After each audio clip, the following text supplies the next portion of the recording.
अस्सलाम वालेकुम। आज मैं आपको पाए बनाने की रेसिपी बताऊंगी। इसके लिए पाए को सबसे पहले आपने प्रेशर कुकर में डाल देना है। इसमें आपने एक मीडियम साइज़ अनियन और गार्लिक भी डाल देनी है और साथ ही आपने इसमें सॉल्ट भी ऐड कर देना है अकॉर्डिंग टू टेस्ट। चूल्हे को आपने कुकर को आपने बंद कर देना है और चूल्हे को आपने तेज़ कर देना है। बॉयल होने के बाद इसकी शक्ल कुछ ऐसी हो गई है और ये अच्छे तरीके से गल भी गए हैं। पाए जितने गले हुए उतने ही मज़ेदार होते हैं।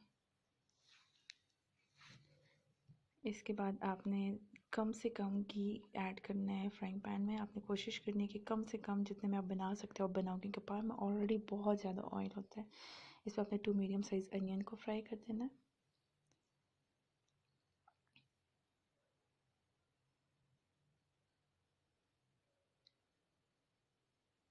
जिंजर गार्लिक पेस्ट ऐड करके आपने इसको मिक्स करना है। टमाटर ऐड कर देना है, ज़ीरा ऐड कर देना है और आपने रेड चिली पाउडर और कोरिएंडर पाउडर सब कुछ ऐड कर देना है।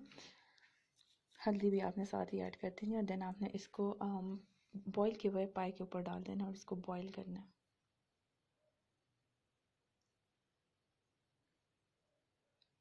पाए को आपने तड़के के साथ तब तक बॉईल करना है जब तक कि ये पाए का जो ग्रेवी है वो अच्छे तरीके से गाढ़ी हो जाए।